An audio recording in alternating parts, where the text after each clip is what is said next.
I am so excited to be introducing this guest to you. I'd like you to meet Akshay Nanavati. Now, there is not enough time to go into all the accomplishments and interesting successes that Akshay has had, but let me give you a little bit of detail about his history. He has overcome drug addiction, PTSD from fighting in Iraq. He was a Marine and eventually left the life of depression and alcoholism that pushed him to the brink of suicide. Not many people will talk about that. So there's something there in itself. But since then, this is what gets fascinating. Akshay has built a global business. He's run ultra marathons, 24-hour runs, climbed mountains in the Himalayas. He's done 10 days in darkness and isolation. You name it. There are so many success stories and interesting adventures when it comes to Akshay. He is in the middle of training for a solo, the first ever solo, 110-day, 1,700-mile coast-to-coast on foot crossing of Antarctica. You're not going to hear many stories like this. I think that his superpower is really his relationship with a worthy cause and his understanding of fear and the indicator that lies within it. You're going to love this interview. Pay attention closely to the way that he describes his relationship with fear and what he does when he finds it. And you will leave this amazing conversation feeling better, feeling charged up, and ready to lean into your fears as you get out of your own way. Here we go. Welcome to the show, Akshay Nanavati.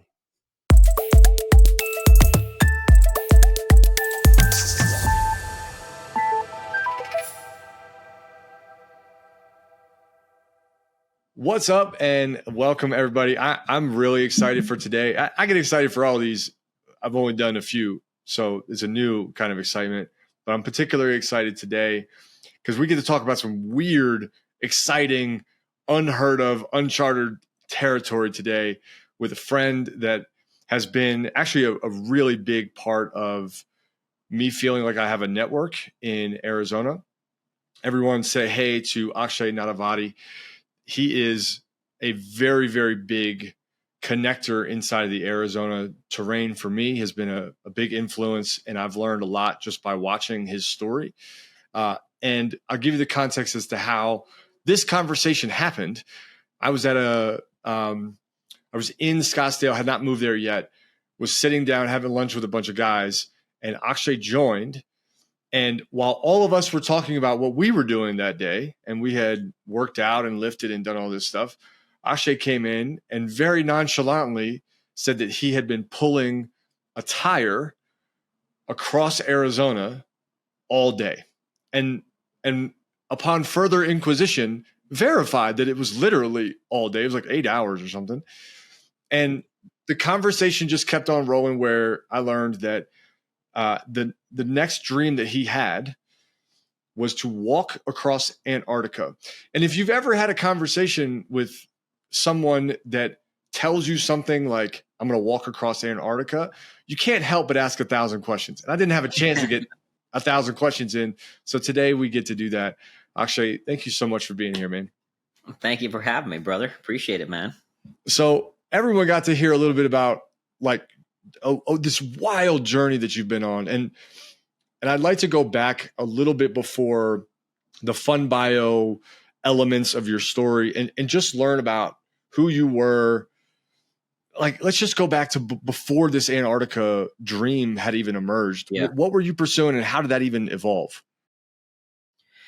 The birth of actually everything that I am today with Fearvana as an adventurer, as an endurance athlete, and just someone who explores the edges, it started when I joined the Marines. I had moved to the U.S. at 13, born in India. When I moved here, I got very, very heavily into drugs, into alcohol. At the time, I was the person I am now in the sense of playing on the edges, but drugs was my vehicle of expression. So I was the one kind of pushing hard into drugs. I lost 2 friends to addiction and was heading down that path until I saw the movie Black Hawk Down. And that movie planted the seed that changed my life forever. Watching these men sacrificing their lives, the heroism to put their life on the line for another human being, to die for another human being, you know, just that courage. What kind of person would do that? And almost overnight, stopped doing drugs, despite 2 doctors telling me that training would kill me because of a blood disorder that I was born with. In addition to having flat feet and scoliosis, I enlisted in the United States Marines, and that changed my life forever, man. That birthed the essence of who I am today, because Wow. in the Marines, I learned how to suffer. I learned the beauty of going to war with the self and pushing oneself, not just for your higher self, but doing it for others as well. You know, in the Marines, you live for the mission, you live for the group. No, it's not about you and how good you feel. It's about the group and the good of the group. To live in a world like that is profoundly beautiful, right? You're living for tribe. And so that had me then want to continue to explore the edges and push further into my own limits and ultimately see how much I could shatter them. So I got in every outdoor sport you can think of, because I was scared of everything. I was scared of heights. I was scared of cold, tight spaces, scared of water. So I went scuba diving, mountain climbing, skydiving, cave diving. I mean, you kind of name it. Deployed to Iraq then, this kind of a break from outdoor sports in 2007 as an infantry Marine, where one of my jobs out there was to walk in front of our vehicles looking for bombs before they could be used to kill me and my fellow Marines. So through all these experiences, I learned to master my relationship with fear and keep playing on those edges and pushing myself until I came back from the war. I lost a very close friend of mine in the war, and I struggled a lot after coming home, was diagnosed with PTSD, depression, heavy drinking, until one morning after 5 days of binge drinking, I woke up and I was seconds away from slitting my wrists. That moment, that rock bottom moment, is what began the climb out of the abyss. And I mean, clawing my way out of that darkness one step at a time through a combination of research in neuroscience, psychology, spirituality, understanding myself. And 2 was continuing to go deeper within to confront my own demons and ultimately to find the value in them and put them to use to enhance myself and to do something worthy with this life I've been gifted, and not waste it drinking and doing, drinking myself to what inevitably would have been a death. And that's what got me into then writing Fearvana, into a business, into endurance sports, and now to pushing the very edge into a place that I've never been before, into something no human being has ever done before, to do this crossing of Antarctica. But that's kind of the arc of the journey that led me into becoming an adventure athlete, an endurance athlete, and someone who likes to see what we can find when we go beyond what we think we are capable of. To put all that in like a 60-second reel is impossible, so right? A lot. Yeah, like it's a lot I threw at you. You've done so much, and I'm curious to know how, like, tactically or even just thematically, you've had to confront yourself a lot. Even the way you described that, right? Hey, I was watching my life unravel, and I saw this movie, and I had to confront myself and make a change. And then after I got out and lost a friend, I had to confront myself. I like to think that we're the biggest problem. I'm my biggest problem. And the confrontation of self has changed over the years, each time being a little bit more maybe patient and graceful. How have your confrontations of self, where you got to change and you're at the bottom making a final choice, how have they changed? I certainly wasn't as self-aware as I am now way back in the day, right? When it first happened, it was an exposure to a new reference that led to a new reality, that led to me creating a new reality. And so one way we do that is we surround ourselves with people, with ideas, with concepts, listening to podcasts that will expand our awareness of what's possible. Because every one of us, you, me, we don't know what we don't know, right? We're all trapped within our own constraints of our own reality, with our own lens and paradigms and belief systems. So to start to even figure out what you don't know is real, or what you don't know is possible, you expand yourself. You put yourself in situations where you will be a little uncomfortable, where you're open to new ideas, right? But again, I wasn't doing that consciously back then. I happened to see this movie. And then after the war, and when I hit that rock bottom, pain is the greatest driver of change. So you get enough pain, you will change. Yeah. I mean, I was enough pain like that. That to me, the fact that I even thought about taking my own life, that shocked me. I mean, I was drinking a lot at that point. Obviously, that didn't just happen one day, but I'd never gotten to the point where I thought about taking my own life yet. And the fact that I came that close to literally picking up a knife and slitting my wrist was horrifying, So enough pain is the trigger of change. So now what you do with enough awareness, and for somebody listening, is engineer that, right? Like engineer that pain, because pain is relative. Everybody's rock bottom is different. So if something is not right, you look at, like, at any crossroads in life, we're always in a crossroad. Every path you take, there will be struggle. I could choose, for example, to continue drinking, or I could choose to change my way. Both paths were struggle. You could choose to be someone who keeps eating junk food and being 100 pounds overweight, or you could choose to change and go to the gym more. Both paths are going to have struggle. So when you look at that, like, one of the things I have people do is write down, okay, here's path one, here's path two, right? Narrow down, and whatever the crossroad may be. If this relationship isn't going too well, I can quit and stay single, or be in it, whatever the thing may be. And okay, in path one, here's all the rewards, here's all the struggle. Path two, here's all the rewards, here's all the struggle. And go deep. Don't just do this in a light way. Go deep. Spend time with this.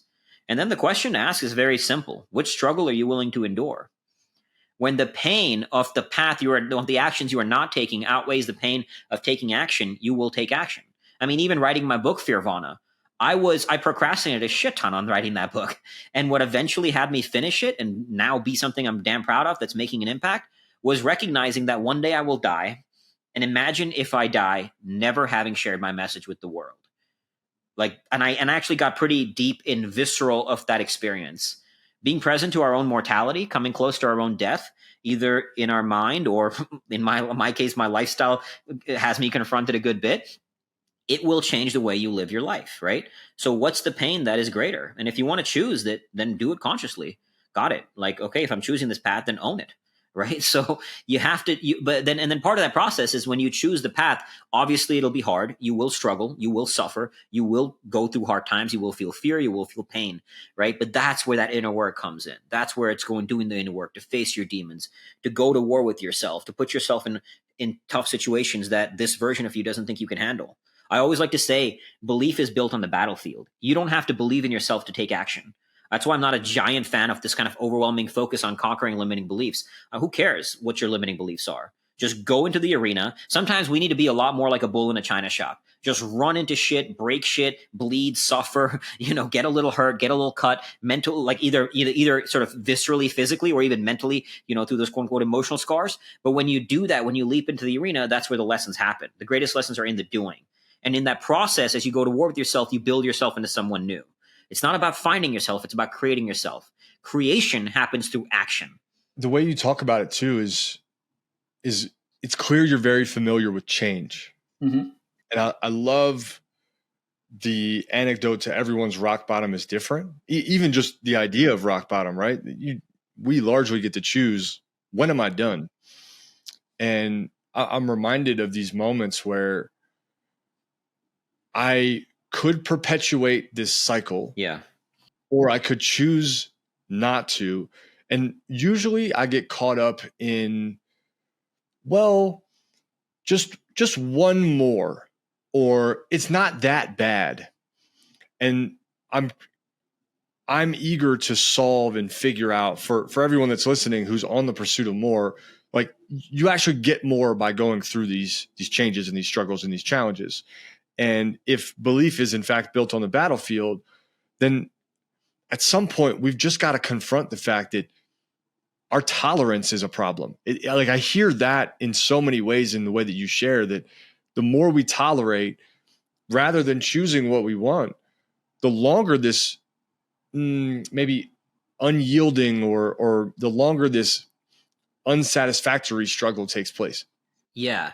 It's a great point, because I think the biggest thing that stops people from leaping it out into that action, into the unknown, is that the devil is greater than the devil you don't. Oh, so yeah. We'll stay in this reality because it kind of sucks, but you know what? It's okay. I mean, evolutionary speaking, it makes sense, right? Evolutionary speaking, it makes sense because you got to think about it this way. The brain's number one focus is to keep us alive. So if I'm staying in a reality, it's not great, but I'm alive.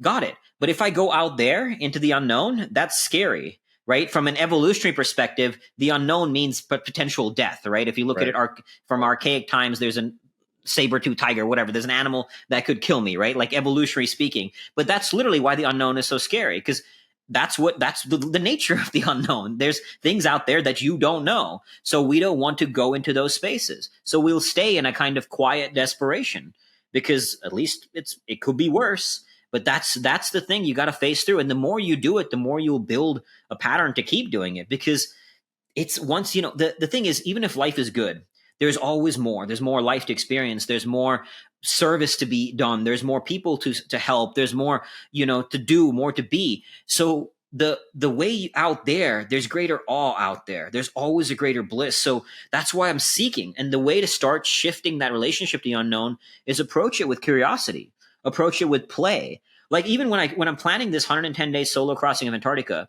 people often ask me, what's next? Who are you going to be on the other side of it? I don't know who I'm going to be. How can I possibly know? How could you know? When you spend 110 days alone out there. But what makes me so excited is the curiosity. But the number one virtue you must master, and Maya Angelou says this too, courage is not just one of the virtues, it's the most important of virtues. Because without courage, you can't practice any other virtue consistently. You can only practice it erratically. So the thing is, you can hear a podcast, you can read a book, you can do all this stuff over and over and over again. You can go to seminar, this, that, and the other thing. But ultimately, you got to go to war with yourself. You got to do something you've never done before, to go somewhere you've never been before, to experience something you've never had before. And that means it's going to be scary. And that means you're going to have to train in courage. As I said earlier, I wasn't always this way. I was scared of everything. So you start by systematically doing little things that scare you. And the more you do it, it doesn't mean the fear goes away. But fear is not a bad thing, right? The more you develop a healthy relationship with fear, the more you develop a healthy relationship with courage. And then you're more able to keep playing on that edge to find what else grand treasures await out there in the unknown, The walk across Antarctica to me represents such a physical lens of this. I mean, you're likely, I don't know for sure because I haven't prepared at all for something like that. But in my mind, right, the conditions are harsh enough where your sure-footedness is one at a time. It's this next step. That's the battle. Then it's the next step. That's the battle. And certainly you want to have a map. You want to have a long-term. You want to have a destination. You want to know what could be up ahead. But underneath all that is your mindset going into this step by step? Is it the whole image? Like there's a lot of unknowns crossing a giant continent made of ice. When you're planning any big mission, whether it be crossing Antarctica or anything else, the key is to have the vision in the back of the mind, but then you reduce it to the smallest wins. One of my many mantras is make your world small, right? I can't be thinking about 110 days in Antarctica. That is overwhelming. 1,700 miles dragging a 400-pound sled. That would be like soul crushing at the prospect, let alone the fact that it's never been done before, right? Even when I'm training, if I'm going out for 8 hours of tire dragging, I can't be thinking about hour 8. Hour 1 is hard enough, So you got to make your world small and then focus on the next reality and then stack the wins. We build that confidence. We build that self-worth by stacking the wins, by doing hard things, by showing we can honor our own word. But that's part one of it is like confidence is built on the battlefield too, right? Confidence is the fuel, is the result of action, not the fuel for action. We often say, just be confident as you take action. If you've never done something before, you can't be confident. How will you be confident?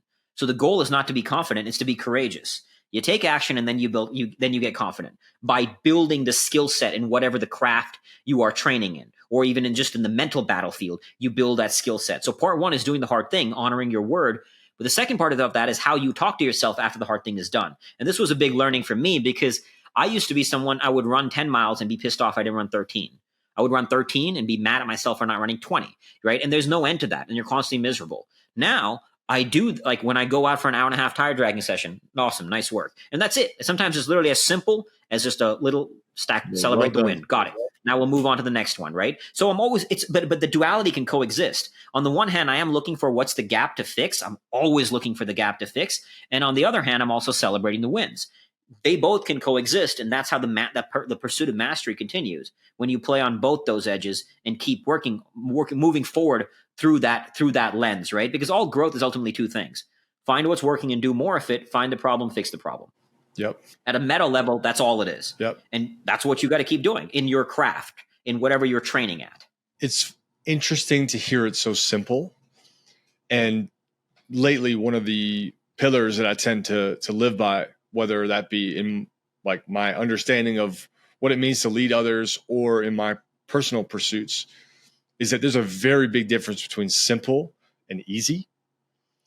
Pulling that sled might be a very simple thing. To take a step is simple, but that doesn't necessarily make it easy.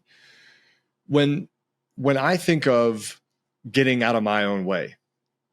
I think it's very simple. Like, we tend to know that we got to change some shit about ourselves. We tend to know that we're not acting our best. We tend to understand that we're putting restrictions on what we want. What's the turning point for us to be like, look, it isn't going to be easy. I'm just going to accept that. Is there a moment? Because the transition for us to go from this is an idea, really is this projection of all this fear. It's only when we accept that it is scary and it is going to be hard that I feel we can move forward through it. Yeah. The acceptance of that, the acceptance of all kind of isness, it's the resistance of isness that creates tremendous unnecessary suffering. And what I mean by that is, so let's say I worked with a client, for example. He used to get anxiety every time he would sit on his computer to write a book, and he'd feel anxiety. Now everybody would be like, okay, how do we make the anxiety go away? And came to me, and my whole thing is, our initial goal is not to make the anxiety go away, because right now you don't control it. You've created a pattern that says sitting on the computer equals anxiety. We all have patterns of how our brain reacts to external stimuli. So right now, you don't control that pattern once it's been ingrained. So instead of trying to resist that, we're just going to be with it. Got it. I'm feeling anxiety. Neuroscience has actually shown that when you label an emotion, it reduces activity in the limbic brain and the emotional parts of the brain, and increases activity in the part of the brain related to focus and awareness. So you can create a space between the emotion and you as the feeler of that emotion. And now you can do something in that space. So his pattern used to be sit on the computer, feel anxiety, retreat from the anxiety, go watch TV, numb it all out. Now, all right, got it. We're going to sit on the computer. We're going to feel the anxiety. We're going to pause. I'm feeling the anxiety. I'm feeling the anxiety. I'm just going to look at the computer for a minute. I'm just going to write for a minute, even if 2 words come out. Got it. Next time we'll do it for 2 minutes, then 3, then 5, then so on and so forth, right? So it's not resisting the isness of whatever shows up on that journey. We're all going to have different relationships to when fear shows up. I do some of the craziest shit in the world, but dude, I felt more scared going on a date with my now wife with the first and second dates than I do doing the insanely hard things I do.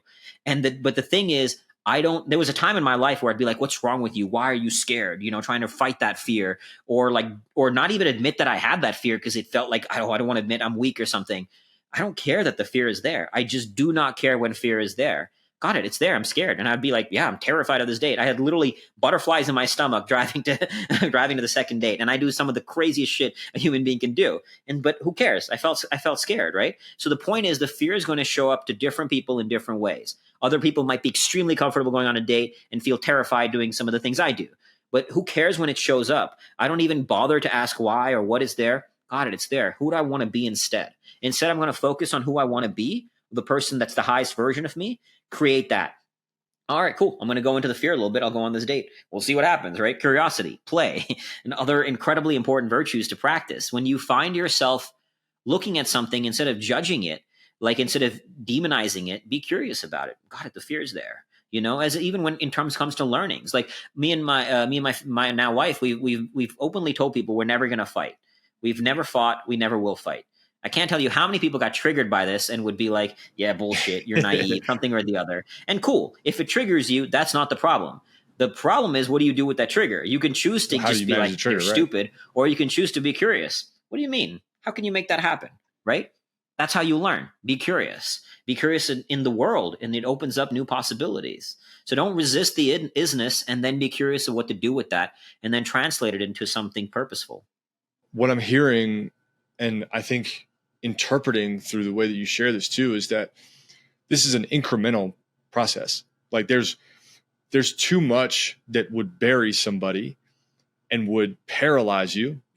Many of us get trapped in the analysis of all these changes when we're identifying how exciting they'd be and how epic it would be to have a different life. But really what I hear in the way that you share this is that this isn't about being superhuman and having a rocky exterior that's indomitable or unstoppable. Instead, it's almost being strategic against yourself, to not be your biggest problem by making this change so big, but instead to say, where can I start today? Can I get some blood on my shirt?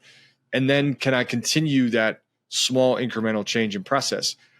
I'm curious where you've hit the wall, because you're taking on some big stuff. When have you hit the wall and been like, okay, that was too big of a change? Constantly, man. Like I'm constantly playing on new edges and I get hurt doing it. I've got heat exhaustion. I've got hypothermia. I've lost 2 fingers to frostbite, you know? So but the thing is, the only way you're going to find where that line is by actually playing on those edges of the line. And sometimes you'll get a little hurt emotionally, physically, like even in the relationship realm, you know, I got divorced after 9 years of a great marriage because, without going too deep into the story, because it's not entirely my story to share, my ex-wife got caught up in a cult and our marriage ended. Like a crazy way that it ended. Broke my sobriety. I've been in a couple of small relationships since then, before now meeting Melissa. And it's very easy to be scared of a relationship because I could be hurt. Right. And so and I've seen this happen a ton with the relationship arena. I'm so scared of how it went in the past. I don't want to be hurt anymore. But the thing is, you got to be willing to leap and get hurt. It's that fear, if I don't want to get hurt, that'll have us stay in that little kind of, you know, that quiet desperation. But you leap, and that's why I went all into this relationship. I mean, we got married, we got engaged in 2 months, and we got married in less than 6 months. The only way to play life is all out. And when you play all out, you will get emotionally hurt. You will get physically hurt, especially if you do the things I do. But who gives a shit, man? It also makes life that much more exciting. The more you know the abyss, the more you know the darkness, the greater you know the light. We think in references. We operate in references. So yes, you will feel pain, but the more you know pain, the greater you can experience joy. Right? That's how the human condition operates in a very visceral way. You know, I did that darkness retreat where I spent 7 days and then 10 days in complete darkness and isolation. And when I came out of the dark and when I saw the world for the first few moments, I had never seen the light of the world look that bright. I'd never seen the luminosity of the light with that much power.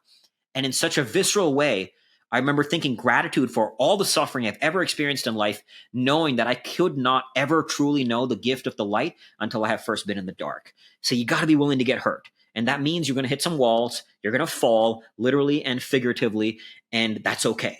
Then you will rise. It's in the falling that you get to rise, you know? And even when I got the frostbite and I lost 2 fingers, I felt so much gratitude because the value of that is now when I go back to Antarctica, I have to be that much more perfect.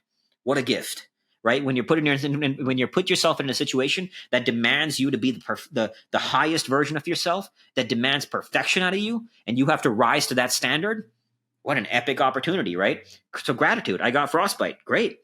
I'm going to go back into the arena and see what happens next time, you know? And obviously you don't go in foolishly. Like, I'm not an idiot. I train incredibly hard for this. But the point is, you get hurt and you're going to fall a little bit, but then you get back out in the arena. And in the rising, there's a new opportunity. There's a new learning. You can't have new solutions without new problems.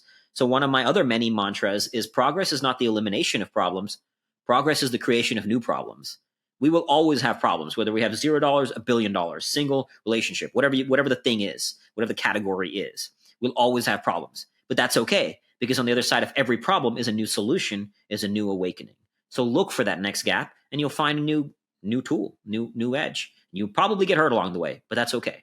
In a way, I feel like this is encouraging me to really redefine my relationship with hurt as a critical part of growth. Like, if I'm willing to endure it, the hurt, then the fear becomes irrelevant in a way. I'm not so worried about getting hurt. I can just focus on the doing and accept and tolerate. They're like, okay. I mean, I don't know that I really feel super excited about losing fingers, but if I got it doesn't have to be that. You know, you got to do what you got to do. But like, there's something about that relationship with hurt that I look back on, and I can say that a lot of my deepest mistakes or regrets, even all the way down to the things that I avoided for the longest, simply were about avoiding hurt. And it was a pain that magnified the longer I avoided it. Absolutely. You know, the greatest way out is through. Whatever the thing is, whatever the hurt is, the greatest way out is through. You move through it and you'll find peace on the other side, as well as the journey, once you learn to embrace the hurt of that journey. I'm buzzing with energy to think about, like, where can I go get hurt? Which is probably not the best response to this. But almost to say, okay, how can I you want to insulate that a little bit and say, let me moderate the level of hurt that I can experience. But I do think we like overinflate this stuff in our head all the time. If we want to start a new business or pitch a new idea or get a sale or quit your job, like the hurt that we imagine is death. That's like what comes to mind, but it's not real. That's like the number one lesson I'm learning sitting here in front of you today is that none of that's real. Yeah, the anticipation of pain is often worse than when you actually go through it. Like I can't tell you how many times I've been more dreading a tire dragging session, and when it's finally done, I'm like, oh, cool. That wasn't too bad. I've been through worse, So, but it's the anticipation of pain. And to your point, it's not just about suffering for the sake of suffering. I'm not saying go do something stupid. All my things are very calculated, and sometimes I don't know the degree of pain I'm going to experience on the other side of this edge, but they're calculated as I step into that new edge.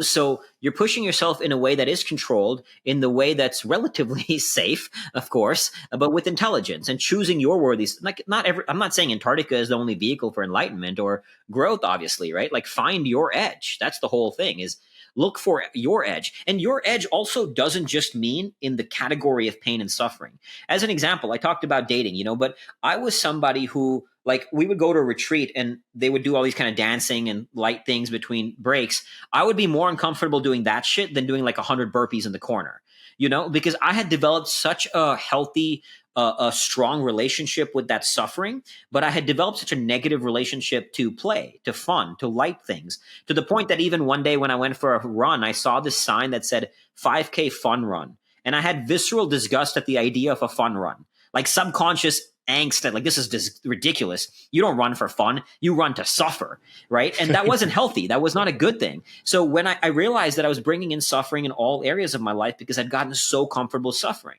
So what I then do is I go play on the other edge. I played on the edge of play. I started running without tracking my mileage. I started doing more light things like singing, like dancing, being more light and playful when I'm driving in the car. So at any point in life, I look for an edge of one particular duality. And what I mean by that is, in life, there's a series of dualities that encompass the human experience: pain and pleasure, ego, humility, stress, recovery, right? Masculine, feminine, light, dark, life, death, all of these contradictory, polarizing kind of forces that we view as opposite. And then we often view one side as bad. Stress is bad, the darkness is bad, fear is bad. But neither side is bad, neither side is good. Coming back to the point I made earlier about accepting the isness of things without judging it, without ascribing a label of bad or good. They both can coexist and they both must coexist. And when you play on the other edge, you're expanding your references as to what's possible, and you're going into places that you didn't know, because each of us, as we were talking about earlier, to build on that, we don't know what we don't know. So we stay trapped on one side of every duality. Now, I'll always be someone who leans on the edge of suffering. If you look at the duality of suffering and play as a spectrum, I'll always be someone who leans on that edge of suffering, but now I'm doing it consciously because I've gone to the other edge. So when I find a point of friction in my life, I'll see, okay, what's the thing that I don't know? Where am I staying comfortable and nestled into one particular edge? Got it. Let me go into the other edge. And the inherent nature of going to the other edge, it will be extremely uncomfortable because you're comfortable on one edge. So it'll be extremely uncomfortable. Nothing I or anybody else can say can avoid that. But if you want to get somewhere you've never been, you got to go somewhere where you've never gone, right? So you got to go to that edge. So I started doing more playful things. Now I've evolved. Now I'm more playful. Now I'm more light. Now I bring play even to the hard things that I do. Not to mention, it's made life more fulfilling. Contrast is what gives life its flavor. It makes life more fulfilling. It gives more power to it, more awe to the human experience. When you know what it's like to really be without, you can appreciate what it's like to be with. I'm reminded of the quote, "No pain, no gain." Yeah. And I have really grown a disdain and a dislike for that phrase, mostly rooted in my own history. I think as an athlete, I sought pain without a purpose, without a lot of intention. And that later perpetuated into entrepreneurship, where you just like subject yourself to all this really like resultless pursuit and put yourself in really unhealthy patterns because this hustle culture sort of is pervasive. And what that edge and duality share brings up is that the opposite side of like, hey, you can gain and it can be easy, which is what I reconditioned myself to understand. Like, hey, I can gain a whole lot without any pain. This is great. Yeah. If you learn that, and I think I have learned that I can enjoy and I can thrive without suffering, why then come back to suffering? What is it that suffering teaches that pleasure can't? Because suffering is a training ground for self-transcendence. The inherent nature of suffering is that it's hard. It's that it sucks. It's suffering. Pleasure is inherently pleasurable. So the experiencing self, this version of the self, it's looking to feel good in the moment. It's easy to do the thing that is pleasurable. That's a nature of pleasure. When you're doing something that's hard, it sucks and you're going to want to escape it.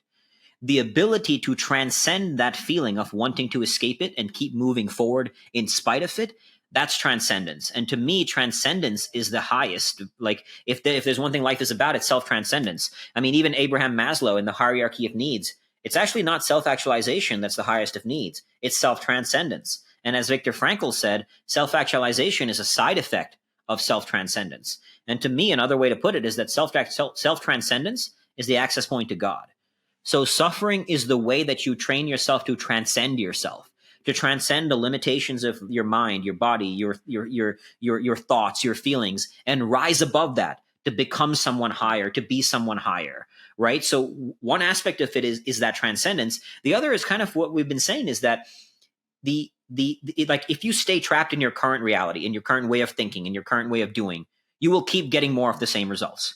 If you want more money, you want more relationships, you want more experiences, you want more growth, you have to do something you've never done before. The inherent nature of doing something you've never done before is that it's uncomfortable because you've never done it. So I use the word suffering very intentionally, but call it what you want: challenge, difficult. The reason I use the word suffering extremely consciously, as well as a lot, is because suffering feels harder than challenge or difficult or hard.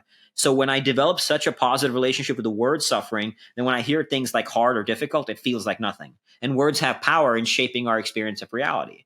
So that's why I use the word suffering, but call another one if you want to, right? That's why you got to do the difficult thing. And again, the difficult thing is going to be different. For me, difficult was dancing at one point, whereas another person might find it more difficult to do burpees, right? So don't get caught in for some people, doing the difficult thing might be relaxing, right? We're so trapped in, like you mentioned, the hustle culture. But coming back to the duality, we need to stress the body as well as the mind to grow, but we also need to recover. The body gets stronger when, in looking at the example of working out, the body actually gets stronger during the recovery process.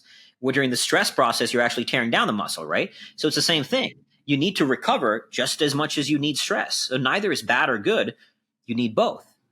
I feel like I need a lot more rest right now than Yeah, work. and there's times, and that's where self-awareness comes into play, to know which one you need, And then the more you do it, the more you will start to get aware, like, am I doing this because I'm feeling lazy? Am I doing this because I'm escaping from things? Like, now I know the difference between I'm being lazy and I don't want to go tire dragging versus, you know what, today I actually do really need the recovery.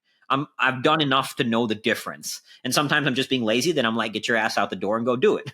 Other times I know that, all right, hey, actually recovery will be better. Got it. I'm going to take the recovery. How do you grapple then when that little sneaky voice back here starts to chime in? That, call it your negative Nancy, call it your little you, call it a pessimistic sort of ulterior version of yourself.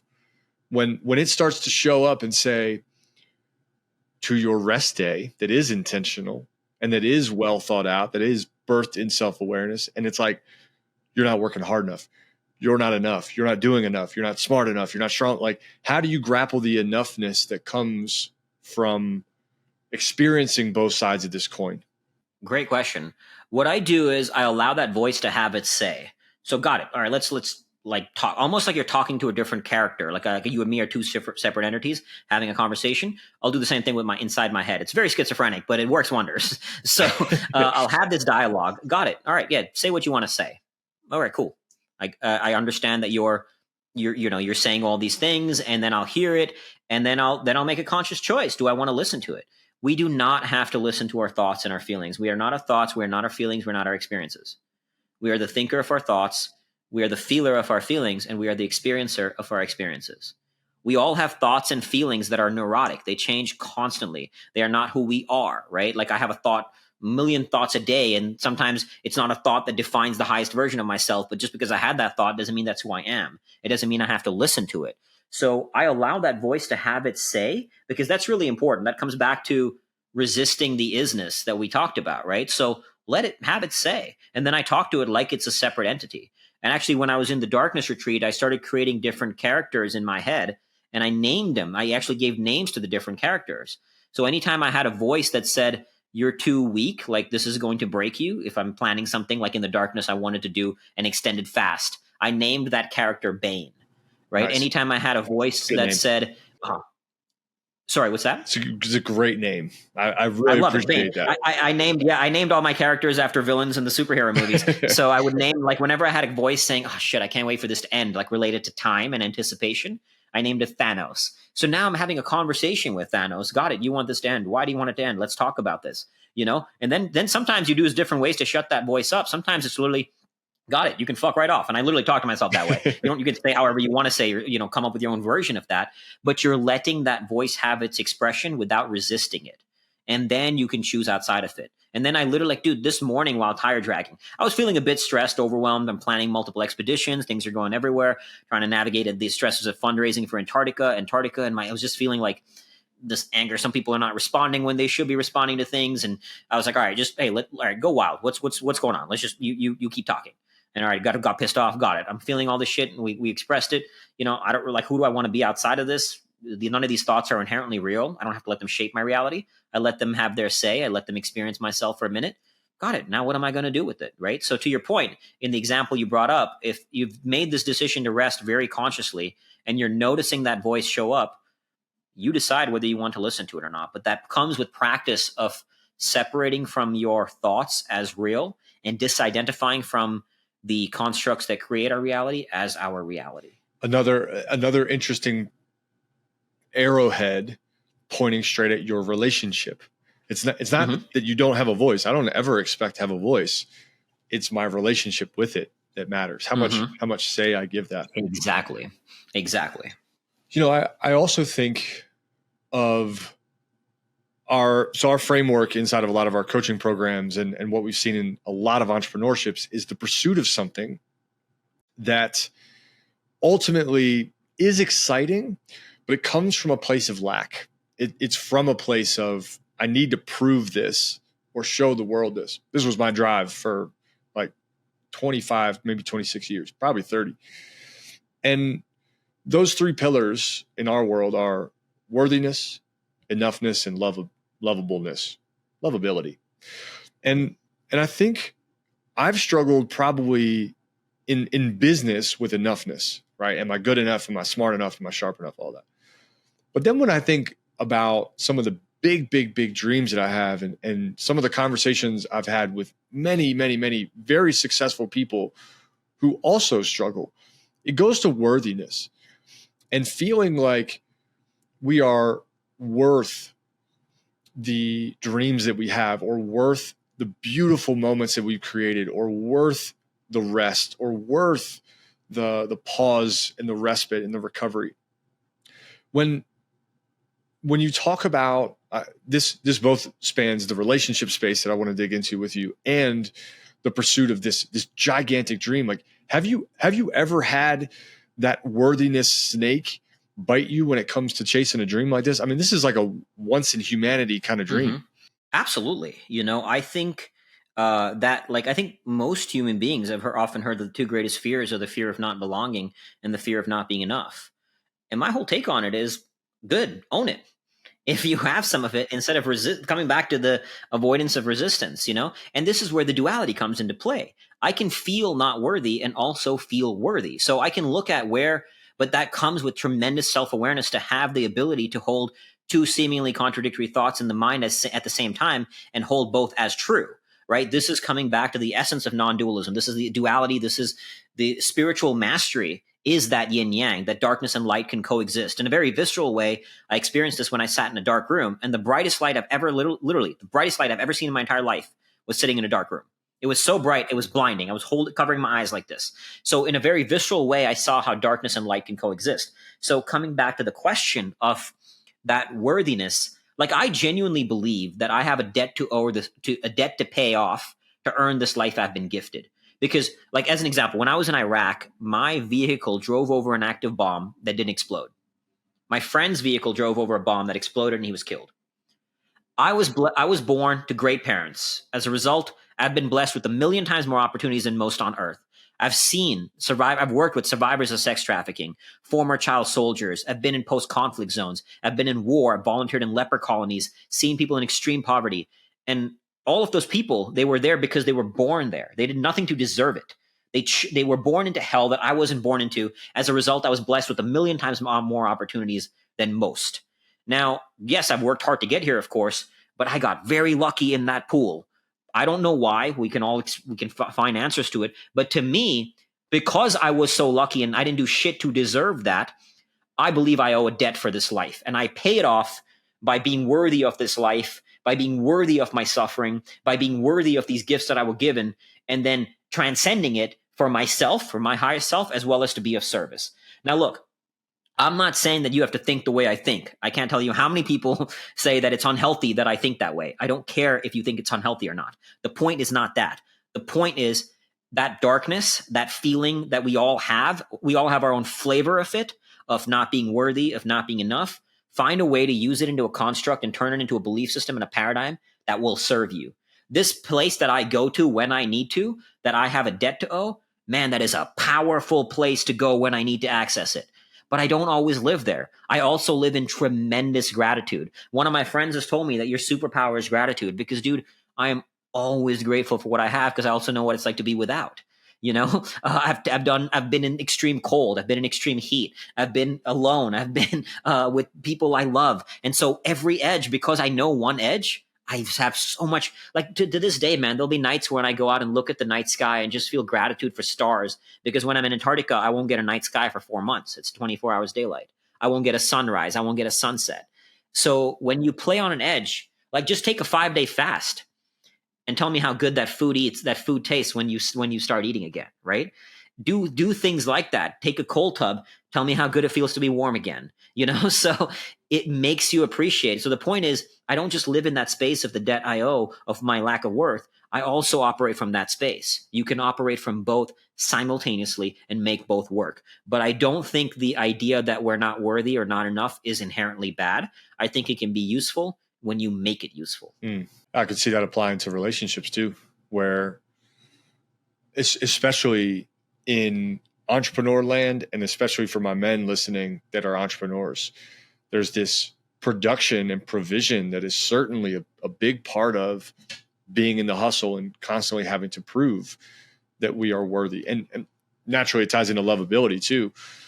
I find that when worthiness has been my Achilles, what I'm ultimately telling myself is that I don't deserve good things and that I deserve to suffer. And that language has been really interesting to play with over the last several years, where I've really worked on it and had to start to question, am I choosing this suffering? Is this the suffering that I want?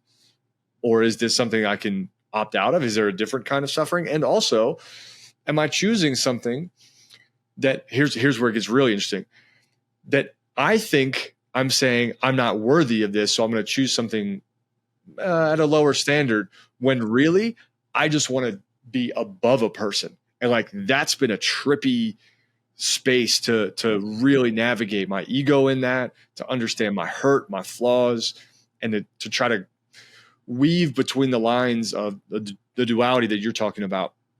You recently went from like single all the way through all the spectrums and have built a really stable, healthy relationship that ultimately, from the outside looking in, seems that both of you feel very worthy of a partner that is adding to the relationship, that is contributing to the goals and dreams that the other person has, and that is like, it's like both of you are looking up at one another. How do you think worthiness plays into to your way of constructing something like that? Yeah, great question. So to that point of what you said, you shouldn't just live in, if everything you're doing is sort of that I need to prove I'm worthy, there might be some issues there. So this is where self-awareness comes into play, and this is where stillness comes into play.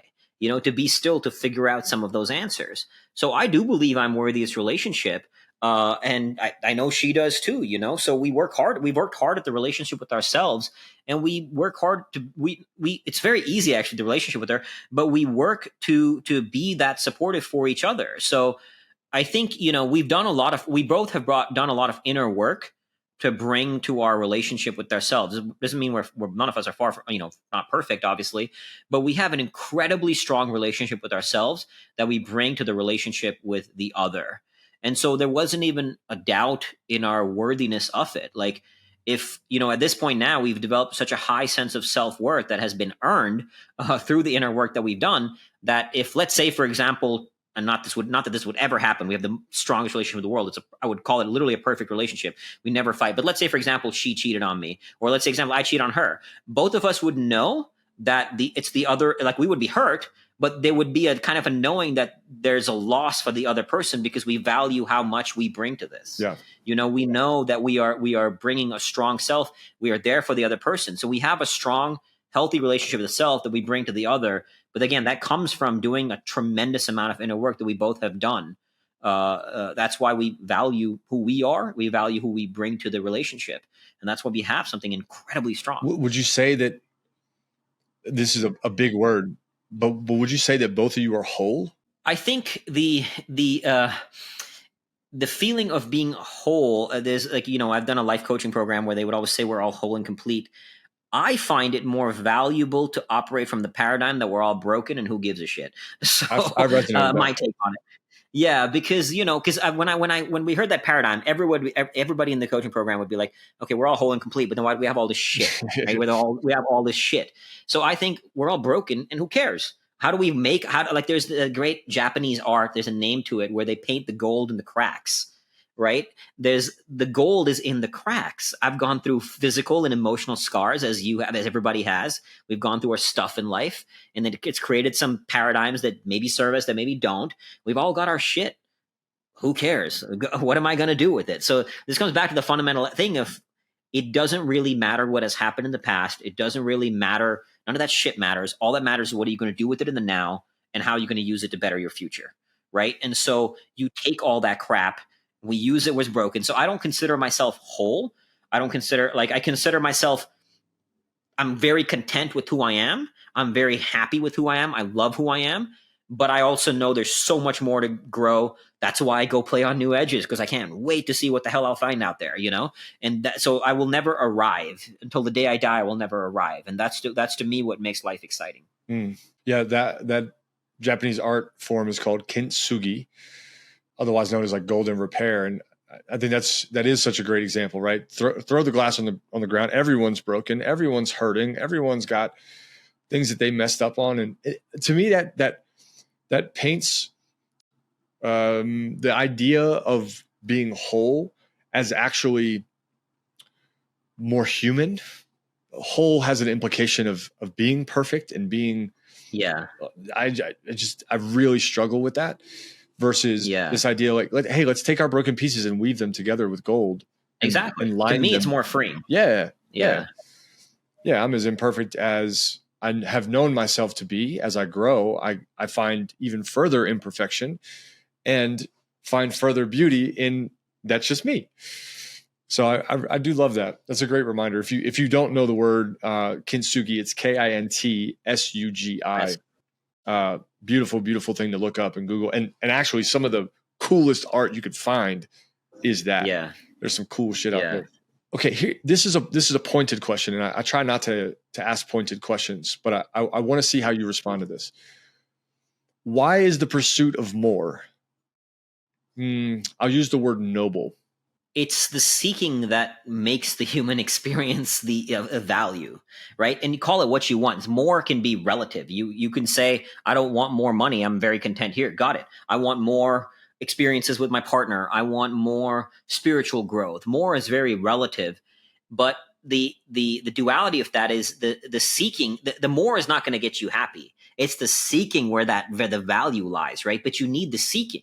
You need the target, because that's what makes, time is moving whether we like it or not.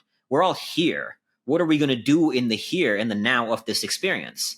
And it's seeking. And seeking could simply be, I'm seeking to be more present in each moment. But there's always a seeking. There's a seeking whether you consciously seek it or not. Agreed. So instead of, it's always happening. So instead of trying to sort of demonize the search for more as inherently bad, and of course it can be bad. There's many for people like to, as we've talked about, as you know, as you've experienced in your work, we're just doing more to escape something, to run away from some demon, because we think we should get more because the world tells us that's what we should do.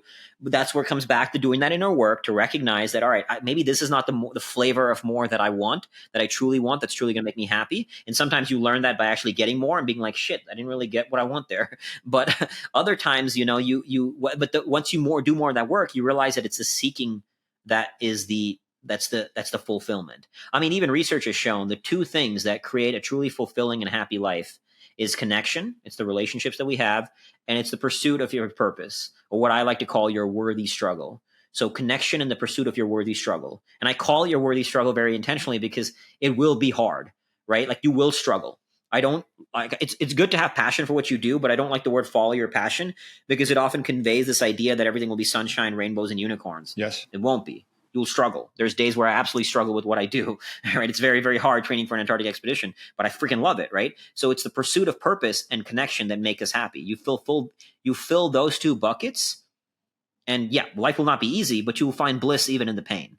Right? Like, I love what I do, and I'm not saying one should do it. That's my worthy struggle. But there's many, if they pursue what I do, they're going to be miserable, right? And there's many, if I do what they do, I'm going to be miserable. So you find your worthy struggle, you find connection in that path, and that seeking will bring you joy. I might not make it across Antarctica, being that I just can't pull off that distance. I'll have no regrets about the desire to pursue that journey, right? I've failed multiple times in different things. I've lost money. I've failed in business elements. I've not hit summits that I've aimed for while mountain climbing, but I have no regrets for the pursuit, because the pursuit has helped build me into who I am.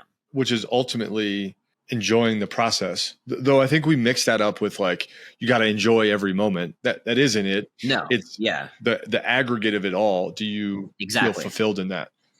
Exactly. Yeah, because some moments are going to really freaking suck, and that's okay. But you can't have a summit without a valley. So when that suck shows up, the key is learning to find gratitude in that suck. There's a Latin phrase the Stoics used called amor fati, love fate. Can you love fate even when fate is not smiling at you? And that, to me, is one of the most important skills to master. The way I like to put it is to suffer well. Because if you can smile in the face of suffering, if you can smile at the storms that life throws your way, you'll be able to enjoy life no matter how hard it gets, no matter how good it is. You'll be able to find beauty in the human experience and bliss in the human experience, even when you're being battered by the storms of life. Yeah, and in many ways, I'm feeling like the ultimate nod to the brand that you've created and who you represent yourself as on a regular day-to-day basis is to enjoy the shitty moments almost more than the good ones. Yeah, and that's still a learning for me. Is to, like, I was in Iceland on an expedition last year, and there was a moment where the skiing was feeling really easy because I was going kind of downhill, even though my sled was heavy. And then I was kind of having fun with it. I was feeling this is really easy. And then I go, oh, you shouldn't have fun with this. It's not, don't get too used to the easy. And I was like, no, wait, that's a stupid way of thinking. I can enjoy both the easy and the hard, right? So the goal is to find the beauty in all of it. Like, easy is not inherently bad. Too much easy is bad. Too much comfort is bad. We've also gotten kind of in a world, I see some people be like, comfort is all bad. No, comfort is not all bad. It's a beautiful thing to be comfortable. But if you're comfortable all the freaking time, that's going to be a problem. So comfort is not inherently the enemy. Easy is not inherently the enemy. It's coming back to the duality. Easy and hard, comfort and discomfort should and must coexist. Yeah, I really appreciate the duality that you've laid out. In almost every example, there is a duality component to it. Absolutely. That I appreciate. Who is helping you through your changes? I think change is a team game, and it relies on us having a clear parameter of what kind of change we're looking for. But there's a lot of people that are a part of the village that is change. So who's on the squad behind the scenes that we might not know about that really, really helps you navigate the moments of suffering or those little voices that you're having a dialogue with in the kitchen. Yeah, I mean, I'm blessed with an army of people in my corner. I mean, obviously now my now wife, she's the one most present. I live with her, and her support is unwavering and unreal. I have great parents who support me, unreal. Our friends, I mean, as you know, the tribe here is just the most incredible group of people Yes, it ever. is. I have friends that support me in every category of my life, from my nutrition to my training to my my polar skills. I have polar friends and polar mentors. So, I mean, even in the example of my Antarctic expedition, I'll be alone on the ice for 110 days, but I couldn't do what I do without the army of people who make it possible. Like even you've contributed to that journey, and and which I'm so grateful for and I so appreciate. And so it takes an army to make grand things happen. And from my wife to everyone else in my corner. And this is a key thing for somebody listening: is surround yourself with people like that. If you don't have people like that, put yourself in rooms where you'll meet higher vibe people. My wife went to a place called Optimize, where they do cold tubs and saunas and like biohacking and very like high vibe people, knowing that there are probably some high vibe people who are coming here. And the owner is a good friend of mine. Through him we met. Right here we are. So if you don't, and as you're evolving, you might lose some people along the way. I have. And that's okay. But your tribe will up level, and then you will up level. And now we have, as you know, from our collective tribe here, some of the most incredible human beings on earth. That's the reason I'm in Scottsdale. These tribe here is like family, and we support each other in being better. Yeah, there are some really good. I've been really, in just a year and a half, really pleased with the caliber of human beings, the caliber of entrepreneurs, the caliber of creatives. It's been really spectacular as a guy from the East Coast. I guess one thing that stands out in the way that you describe that too is, you want to be around these people, and sometimes we think that we're just going to like bump into them in our casual everyday experiences. And I think that's one of the biggest lies in the world of personal development, is that you're just going to find these people. They're just going to stumble on them. Yeah. It sounds like Melissa was very intentional. Very. But I very much believe in paying for friends, and obviously not paying for friendship. But sometimes you got to pay to get in the room. Sometimes you got to pay to get, join a program or join a community or mastermind. What have been some ways that you've intentionally changed the people around you to help you through your changes? I mean, to that point, paying I went to Yannick Silver, who's now a friend of mine. Oh, he has this Yannick. program called, great guy. He had a program called Camp Maverick, right? This high level camp for entrepreneurs. I went there, paid obviously to go there. Through that, I met one of my greatest friends now, our mutual friend, Anthony Balduzzi, who then introduced me to his crew, who's now become a part of my crew. And I met another great friend of mine today, Brad Hard. I met another business mentor and friend, Eric Lochtefeld, So I put that one event was a snowball that have led to some of the closest relationships in my life, So you put yourself in rooms where you'll meet awesome people. And sometimes you won't necessarily, I couldn't, even right after that event, I didn't necessarily know it would have the impact on my life that it does now, looking back. Of course not. So you'll meet somebody that'd be like, oh, that was a good friend. I don't know necessarily where it all go. But next thing you know, you look back on your life 5 years later and you're like, holy shit, that one thing was the trigger that, led to all these great changes. I mean, my tribe here is the reason I've moved to Scottsdale, right? I'm blessed with the kind of, I could work from anywhere, but I moved here because I have a great tribe here. And a lot of that kind of started with that event. And I met Yannick through, can't remember how I found Yannick. So yeah, I agree. Put yourself in high vibe places, go to places where positive people will be, who are seeking growth and improvement. As you said, like Melissa was extremely intentional. Every week she said that she's going to go to some place where she meets high level people to find her person. And she met my buddy Michael, who introduced us, and here we are. It's crazy how fast it can change when you're intentional about it. Exactly. Yeah. The last thing I'll ask here, just as we kind of wrap up, I think that your story has encouraged me to think about playing bigger. And that's language that we use in a couple different communities that I'm involved in and some that I coach in. And the idea of playing bigger sounds really awesome, right? That we all want to play big and, dream big and do all these things. And I appreciate that. I also am a big believer in play long. Play the big long game also. Let's not just go for these let's have a crush out quarter and sacrifice years because of it. How do you think about the difference between go big or go home, that sort of crush it, everything macho yes mentality, versus the hey, I'm trying to do this for 50 years. I'm trying to do this for 100 years. Yeah. You got to be it comes back to the core essence of everything I've been saying, which I really truly believe is the foundation for the spiritual mastery, is that duality. Like, I can play big in like, now I have obviously this monstrous goal that nobody's ever done before, but I don't want to die doing it. I want to be around for longer. So this is where the self-awareness comes into play. Like, okay, what is the long game? I could, as an example, I could go run 50, 100 milers to, in the next 50 days or some shit, and then blow out my knees forever. Or, then, okay, got it. But if this is the big game I want to play, how do I play that game and still be around for longer? So this comes back to another, a construct that doesn't serve you, is this idea of either or.